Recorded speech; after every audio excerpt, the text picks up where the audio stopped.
Hello everyone, আসসালামু আলাইকুম। Memes cooking diary থেকে আজকে আমি দেখাবো কোরিয়ান স্পাইসি রামেন রেসিপি। তো তোমরা সবাই দেখতে থাকো। এখানে আমি ডিম পোস্ট করে নিব 2টা। আমি প্যানে তেল দিয়ে হালকা একটু লবণ দিয়ে দিলাম।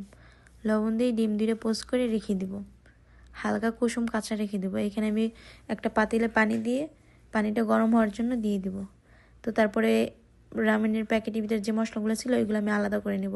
আলাদা করে পানিটা গরম হওয়ার পরে আমি রামেনগুলো দিয়ে দিব পাতিলে, দিয়ে হালকা একটু লাড়াচাড়া দিয়ে 3-4 মিনিট সিদ্ধ করে নেব। 3-4 মিনিট সিদ্ধ করার পর এখন আমি এগুলো নামিয়ে নিব। তো আমি উপরে টপিংস দেওয়ার জন্য এখানে শসা, টমেটো, কিছু ধনিয়া পাতা কেটে নিচ্ছি। তারপর রামেনের প্যাকেটের ভিতর যে মশলাগুলো ছিল ওইগুলো দিয়ে আমি ভালো করে মিক্স করে নিব।